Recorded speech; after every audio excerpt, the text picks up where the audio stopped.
একজন মাদ্রাসা শিক্ষক যিনি হিমশিম খেতেন মাসের শেষে সংসার চালাতে, আজ সেই মানুষটি পরিচিত হয়েছেন এলাকার মডেল চাষী আমির নামে।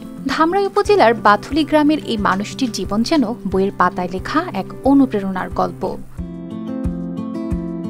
শুরুটা হয়েছিল কষ্টের ভিতর দিয়ে।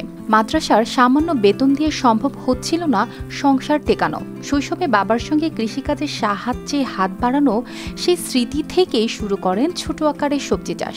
পরিবারের চাহিদা মিটিয়ে যখন বাড়তি সবজি বাজারে বিক্রি হলো, তখনই তার ভেতরে জন্ম নিল নতুন আগ্রহ। জমি বর্গা নিয়ে এগিয়ে গেলেন আরও এক ধাপ। এরপর আর পেছনে তাকাতে হয়নি তাকে। এখন প্রায় 10 বিঘা জমিতে তিনি করছেন মিশ্র আবাদ। এক মৌসুমে পেঁপে, শসা ও কলা, আবার অন্য মৌসুমে টমেটো, গাজর, ক্যাপসিকাম, সব জায়গায় মিলেছে সাফল্য। অন্তত 3টি ফসল একসঙ্গে লাগান তিনি, কারণ তার বিশ্বাস একটা ফসলে ক্ষতি হলেও বাকি দুটিতে তা পুষিয়ে নেওয়া সম্ভব। চাষাবাদের পাশাপাশি তিনি গড়ে তুলেছেন পলি নেট হাউস। সেখান থেকে তৈরি করেন চারা। বিশেষ করে বন্যার পর এই চারাগুলো অনলাইনে বিক্রি হয় ঢাকাসহ দেশের বিভিন্ন জেলায়।